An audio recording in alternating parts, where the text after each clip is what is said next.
നയം മാറ്റിയോ എന്നാണ് ചോദ്യം. ആന്റോ കേസ് നിലപാടുള്ളവരുടെ നയമാണല്ലോ മാറുക അല്ലേ? ഒരു നിലപാടുമില്ല എന്നുള്ളതാണ്. എന്തൊക്കെ പറഞ്ഞിട്ടാണ് അധികാരത്തിൽ വന്നത് അല്ലേ? അദാനീനെ കണ്ണെടുത്താൽ കണ്ടുകൂടാ, അദാനി വരാൻ പാടില്ല, കേന്ദ്രം ഞങ്ങളുടെ നിലപാട് എന്താണ്, അദാനിയുമായി ഒരു ബന്ധവും പാടില്ല എന്നുള്ളതാണ്. അദാനിക്ക് ഇത് പോർട്ട് എഴുതി കൊടുക്കുന്നതിന് ഒരു ബന്ധവുമില്ല, ഒരു ടെൻഷനും ഇല്ലല്ലോ. PM ശ്രീ നടപ്പിലാക്കാനേ പറ്റില്ല, അറബിക്കടലിൽ എഴുതേണ്ട സാധനമാണ് അല്ലേ? അത് RSSൻ്റെ കാവ്യവൽക്കരണത്തിൻ്റെ ഭാഗമായിരുന്നു. ഇലക്ഷന് വരുന്നതിന് തൊട്ട് മുന്നേ പറഞ്ഞുകൊണ്ടിരുന്നല്ലേ അല്ലേ? ഇലക്ഷനിൽ മുഴുവൻ ക്യാമ്പയിൻ അതായിരുന്നല്ലോ. ഇപ്പോൾ എന്താ സംഭവിക്കുന്നത്? PM ശ്രീ നടപ്പിലാക്കാൻ പോവുകയാണ്. എന്നിട്ട് പോയി ചോദിക്കുകയാണ്, ഇവർ തന്നെ പോയി ചോദിക്കുകയാണ്. ഉത്തരം പ്രതീക്ഷിച്ച എന്താ അറിയോ? ഉത്തരം പ്രതീക്ഷിച്ചത് PM ശ്രീയിൽ കേരളം ഒപ്പിട്ടിരുന്നു എന്ന് പറയും എന്ന് വിചാരിച്ചിട്ടാണ് പോയി പാർലമെൻറ്റിൽ ചോദ്യം ചോദിച്ചത്. അവിടുന്ന് വ്യക്തമായ ഉത്തരം കിട്ടി, ഇതുമായി മുന്നോട്ട് പോകുന്നില്ല എന്നുള്ള നിലയ്ക്കുള്ള ഉത്തരം കിട്ടി. ഇത്രയും നാൾ ഇവർ പറഞ്ഞ എന്താണ്? PM ശ്രീയെ സൈൻ ചെയ്തു, PM ശ്രീയിൽ നിന്ന് പണം വാങ്ങി, ഇതിൽ നിന്ന് പിന്നോട്ട് പോകാൻ പറ്റില്ല. ഇതിൽ നിന്ന് എങ്ങനെ പിന്നോട്ട് പോകാൻ പറ്റിയവർക്ക്? ഇത് പിന്നോട്ട് പോകാൻ പറ്റണ്ടേ? സർക്കാർ എന്ന് പറയുന്ന സംവിധാനം എന്താണ്? സർക്കാർ ആയതിന് ശേഷം സത്യം പറയണ്ടേ? ഞാൻ പറയും, സർക്കാരാവുന്നതിന് മുൻപ് പറഞ്ഞ പോലെ കവലപ്രസംഗം നടത്തിയതൊക്കെ അധികാരത്തിൽ വന്നു കഴിഞ്ഞാൽ നടപ്പിലാക്കാൻ പറ്റുമോ എന്ന് ചോദിച്ച പാർട്ടിക്ക് സർക്കാർ അധികാരത്തിൽ വന്നതിന് ശേഷമെങ്കിലും സത്യം പറയണ്ടേ? പറയുന്നുണ്ടോ ഇവർ എന്ന് പറയുന്നത്? എന്താണ് പറയുന്നത്? കേരളത്തിൽ ഇടതുപക്ഷത്തിന് സാമ്പത്തിക അച്ചടക്കമില്ല, സാമ്പത്തികമായി നല്ല രീതിയിൽ മുന്നോട്ട് കൊണ്ടുപോകാൻ കഴിയുന്നില്ല, വിലക്കയറ്റത്തെ പിടിച്ചു നിർത്താൻ കഴിയുന്നില്ല, എന്താണ് കടമെടുപ്പ് പരിധി അധികമായി മുന്നോട്ട് പോവുകയാണ് എന്നൊക്കെ പറഞ്ഞ് അധികാരത്തിൽ വന്നിട്ട് 2 മാസത്തിൽ എത്രയായിരം കോടി കടമെടുത്തു? 12,000 കോടിയോ? 10,800 കോടി രൂപ കടമെടുത്തു.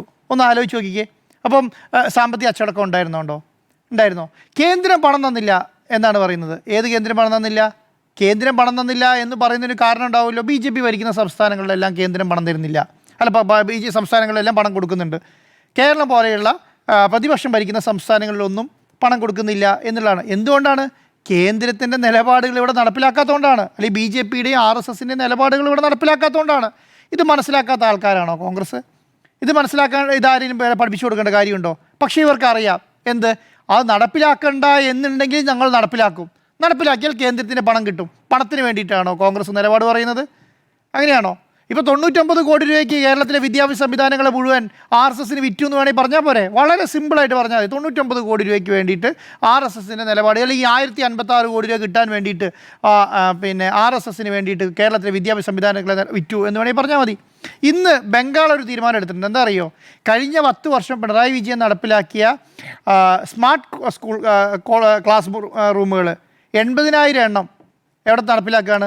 ബംഗാൾ നടപ്പിലാക്കുകയാണ്. എന്നിട്ട് അവർ പറഞ്ഞാൽ എന്താ അറിയോ? ഇന്ത്യയിൽ ഏറ്റവും നല്ല വിദ്യാഭ്യാസം കൊടുക്കുന്ന സംസ്ഥാനം കേരളമാണ് പോലും.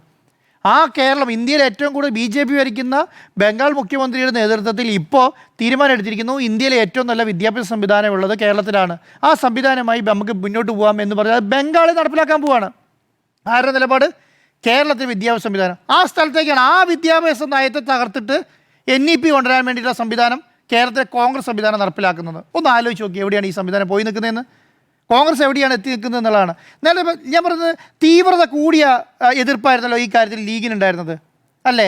കുറച്ചും കൂടെ ശക്തമായ നിലപാട് സ്വീകരിക്കുന്നു എന്ന് പറഞ്ഞ ലീഗ് കമാന്നൊരക്ഷരം മിണ്ടുന്നുണ്ടോ? കമാന്നൊരക്ഷരം. അവരുടെ നിലപാട് എന്താ? ഇപ്പം അരുൺ സാർ നട്ടലിൻ്റെ കാര്യം പറഞ്ഞുകൊണ്ടാണ് പിന്നെ മിണ്ടുന്നില്ല. നട്ടലുണ്ടെങ്കിൽ നേരെന്ന് പറയണം എന്ന് പറയേണ്ടതാണ്. ഒന്ന് ആലോചിച്ച് നോക്കൂ എന്താണ് സംഭവിക്കുന്നത് എന്നുള്ളത്. എങ്ങനെയും അധികാരത്തിൽ വരാൻ വേണ്ടിയിട്ട് എല്ലാ നുണകളും വിളിച്ചു പറയുക എന്നുള്ളതാണ്. എല്ലാ നുണകളും വിളിച്ചു പറയുക. ഞാൻ VD സതീശൻ ഈ CJPൻ്റെ സമരവുമായി ഡൽഹിയിൽ പോയി. രാഹുൽ ഗാന്ധിയുടെ കൂടെ ഇരുന്നു.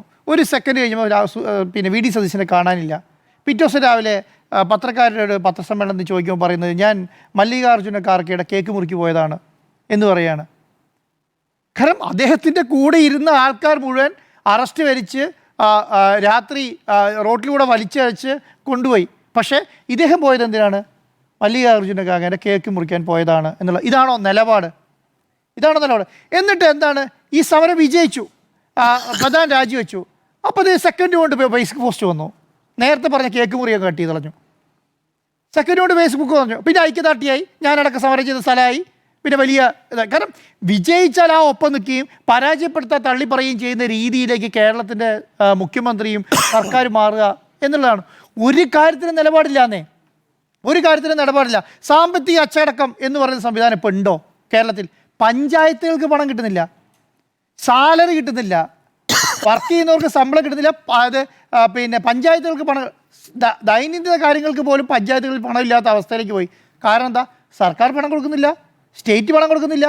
നമ്മളെന്താണ് പറയുന്നത്? നമ്മൾക്ക് കേന്ദ്രം പണം തരുന്നില്ല എന്നല്ലേ പറയുന്നുള്ളൂ. പഞ്ചായത്തുകൾക്ക് കേന്ദ്രം പണം തരുന്നില്ല പറയാൻ പറ്റില്ലല്ലോ. ആരാ പണം കൊടുക്കേണ്ടത്? സ്റ്റേറ്റ് ആണ്. കൊടുക്കുന്നില്ല എന്നുള്ളതാണ്. നമ്മൾ ആശാസമരവുമായി ബന്ധപ്പെട്ട കാര്യത്തിൽ എന്താ പറഞ്ഞത്? മുഖ്യമന്ത്രിയുടെ മൂക്കിന് താഴെ സമരം നടത്തിയത് കാണുന്നില്ല എന്ന് ചോദിക്കുന്നത്. ഇപ്പോൾ അവിടെ പിന്നെ PSCൻ്റെ കുട്ടികൾ സമരം നടത്തുന്നുണ്ട്, നിരാഹാര സമരത്തിലേക്ക് കടന്നു. എന്തേ മുഖ്യമന്ത്രിയുടെ മൂക്കിന് താഴെ സമരം കാണുന്നില്ലേ? കാണുന്നില്ല. അവർ വിളിച്ച് ചർച്ച ചെയ്ത് തീരുമാനമാക്കി കൂടെ? എന്താ ചർച്ച ചെയ്യാൻ പറ്റാത്തത്? ഏത് നിലപാടായത്? ഇതാണോ കോൺഗ്രസ് നിലപാട്? അപ്പോൾ അധികാരത്തിൽ വരാൻ വേണ്ടി എന്ത് വേണേൽ പറയാം. കാരണം PSCയിൽ റാങ്ക് കിട്ടി, പരീക്ഷാഫലം കിട്ടി, റാങ്ക് കിട്ടി, പോസ്റ്റിങ്ങിന് വേണ്ടി വെയിറ്റ് ചെയ്യുന്ന കുട്ടികൾ നിയമസഭയ്ക്ക് മുന്നിൽ സമരം ചെയ്യാണ് മുഖ്യമന്ത്രിയുടെ മൂക്കിന് താഴെ. മിണ്ടുന്നില്ലല്ലോ. 2 മാസം ഇനി സമയം വേണമെന്ന് പറയുന്നത്. 2 മാസം ഇനി സമയം വേണമെന്ന് പറയണേ. അവിടെ പോയി ചർച്ച ചെയ്ത് സംസാരിച്ച് തീർത്തുകൂടെ? എന്നിട്ട് ഞാൻ നിങ്ങൾക്ക് 2 മാസം കൊണ്ട് ജോലി തരാം, നിങ്ങളിപ്പോൾ തൽക്കാലം നിർത്തിപ്പോണം എന്ന് പറഞ്ഞുകൂടെ? എന്തേ പറയാൻ പറ്റാത്തത്? എന്തുകൊണ്ടാണ് പറയാൻ പറ്റാത്തത്? അപ്പം ഇതൊക്കെ എന്താണ്? ഇതിനൊന്നും നിലപാടില്ല, ഒരു കാര്യത്തിനും നിലപാടില്ല എന്നുള്ളതാണ്. ചോദിച്ചിട്ടുണ്ടെങ്കിൽ എന്താണ്? നിങ്ങൾക്ക് ചോദിക്കാൻ അറിയില്ല, നിങ്ങൾ ദേശാഭിമാനിയാണ്, നിങ്ങൾ കൈരളിയാണ് എന്നുള്ള നിലയിലേക്ക് ചർച്ച കൊണ്ടുവരികയും ചെയ്യും. അപ്പോൾ ഇതെങ്ങനെയാണ് കോൺഗ്രസ് ഇങ്ങനെയാണോ ശീലിച്ചിട്ടുള്ളത്? ഈ രീതിയിലാണോ കോൺഗ്രസ് പെരുമാറാൻ തീരുമാനിച്ചിട്ടുള്ളത്? ഇതായിരുന്നോ കോൺഗ്രസിൻ്റെ നിലപാട്? ഇതായിരുന്നോ കോൺഗ്രസ് ഇലക്ഷന് മുമ്പ് പറഞ്ഞിരുന്നത്? ഈ ഇലക്ഷന് മുൻപ് പറഞ്ഞ ഏത് കാര്യം കോൺഗ്രസ് നടപ്പിലാക്കി മുന്നോട്ട് പോകുന്നത്? ഏത് കാര്യം മുന്നോട്ട് കൊണ്ടുപോകുന്നത്? ഒരു കാര്യം മുന്നോട്ട് കൊണ്ടുപോകുന്നില്ല എന്നുള്ളത് മാത്രമല്ല, RSSനും BJPയുടെയും കണ്ണാടിയായി കേരളത്തിൽ മാറുകയാണ്. കണ്ണാടിയാണ്. കാരണം BJP നിങ്ങൾക്ക് കേന്ദ്രത്തിൽ കാണാൻ പറ്റില്ല, കേരളത്തിലേക്ക് നോക്കിയാൽ മതി. കേന്ദ്രത്തിൽ ഏതെങ്കിലും കാര്യങ്ങൾ നടപ്പിലാക്കാൻ പറ്റുന്നില്ലെങ്കിൽ കേരളത്തിൽ നടപ്പിലാക്കിയിട്ടുണ്ടാവും. നിങ്ങൾക്ക് കേരളത്തിൽ കേന്ദ്രത്തിൽ CJPക്കെതിരെ കേസെടുക്കാൻ പറ്റുന്നില്ല. എന്താണ്? അവിടുത്തെ കുട്ടികൾക്കെതിരെ കേന്ദ്രത്തിൽ കേസെടുക്കാൻ പറ്റുന്നില്ല. പക്ഷേ കേരളത്തിലെടുക്കും. 5000 പേർക്കെതിരെ കേസെടുത്തു എന്നാണ് പ്രതിപക്ഷം പറയുന്നത്. 5000 പേർക്കെതിരെ കേസെടുത്തു എന്നുള്ളതാണ്. എറണാകുളത്ത് സമരം ചെയ്ത വേടൻ്റെ മാനേജർക്കെതിരെ വരെ കേസെടുത്തു. അവരെന്തെങ്കിലും അവിടെ ആക്രമണം വല്ല നടത്തിയോ? വല്ല ആക്രമണം നടത്തിയോ? അപ്പം ഇതെങ്ങനെയാണ്? എന്നിട്ടെന്താണ്? BJP ഭരിക്കുന്ന സംസ്ഥാനങ്ങളിൽ കോൺഗ്രസും CJPയും സമരം നടത്തി അവരെ കൊണ്ട് കേസ് പിൻവലിപ്പിക്കുന്ന അവസ്ഥ കൊണ്ടുവന്നു. പിൻവലിക്കുന്നു. അന്നേരം അവർ പ്രസ് കോൺഫറൻസ് നടത്തി അല്ലെങ്കിൽ പ്രസ് റിലീസ് നടത്തുകയാണ്, ഞങ്ങൾ എടുത്ത കേസുകളിൽ നിന്നെല്ലാം പിന്നോട്ട് പോവുകയാണ്, ഞങ്ങളിത് അവസാനിപ്പിക്കുകയാണ് എന്ന് പറയുകയാണ്. കോൺഗ്രസ് ഭരിക്കുന്ന കേരളത്തിൽ എത്ര സമയം വേണം തീരുമാനിക്കാൻ? ഒരു ഫോൺ കോളിൻ്റെ ദൂരമുണ്ടോ? ഒരു ഫോൺ കോളിൻ്റെ ദൂരമുണ്ടോ?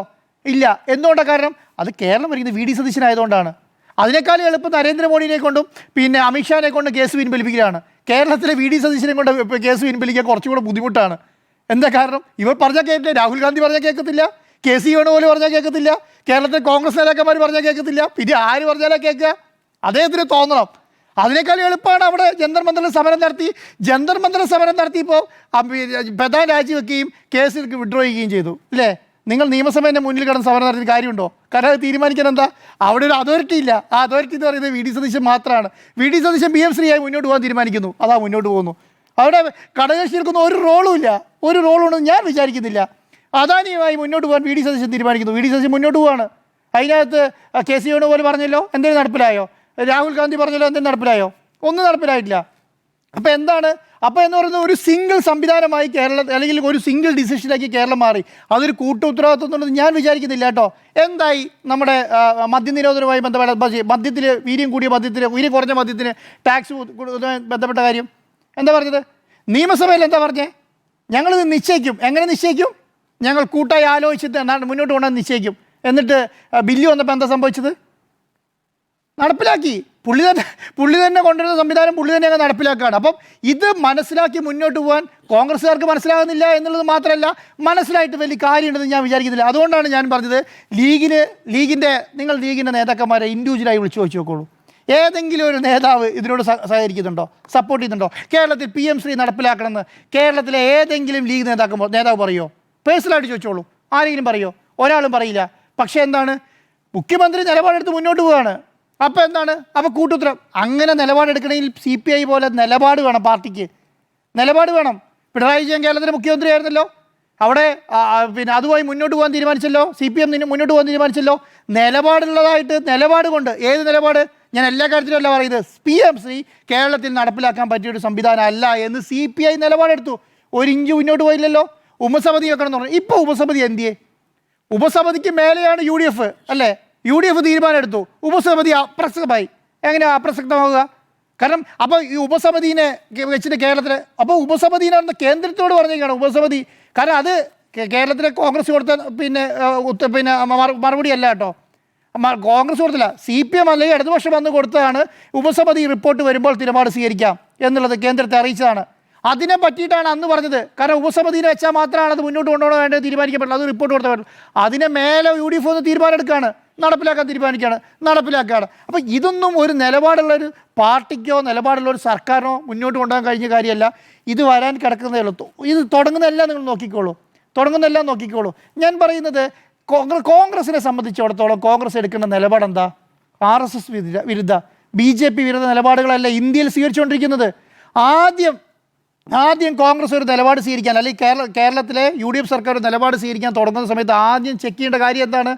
ഇതിൻ്റെ അകത്ത് BJPയുടെ എന്തെങ്കിലും കടന്നുകയറ്റം ഉണ്ടോ, പിന്നെന്താണ് RSSൻ്റെ എന്തെങ്കിലും കടന്നുകയറ്റം ഉണ്ടോ എന്നുള്ളതാണ് നോക്കേണ്ടത്. ഇവർ അത് കടന്നുകയറ്റം ഉണ്ട് എന്നുള്ളത് മാധ്യമങ്ങളും പ്രതിപക്ഷ പാർട്ടികളും സ്വന്തം പാർട്ടിയിലെ ആൾക്കാർ ചൂണ്ടിക്കെട്ടിയാൽ പോലും അതിനെ മൈൻഡ് ചെയ്യുന്നില്ലെങ്കിൽ അതിൻ്റെ അർത്ഥം എന്താണ്? RSSൻ്റെ കൂടെ തന്നെയാണ് ഇവർ മുന്നോട്ട് പോകുന്നത്. അതുകൊണ്ടാണ് ഞാൻ പറഞ്ഞത് കേന്ദ്രത്തിൻ്റെ കണ്ണാടി എന്ന് പറയുന്നത് കേരളമാണ്. നിങ്ങൾ നോക്കുമ്പോൾ അവിടെ കണ്ടില്ലെങ്കിൽ, കേന്ദ്രത്തിൽ എന്തെങ്കിലും ചെയ്യാൻ കഴിഞ്ഞില്ലെങ്കിൽ നിങ്ങൾ അത് പിറ്റേ ദിവസം കേരളത്തിൽ നോക്കിയാൽ മതി, അവിടെ വൃത്തിയായി നടപ്പിലാക്കാതെ കാണാം.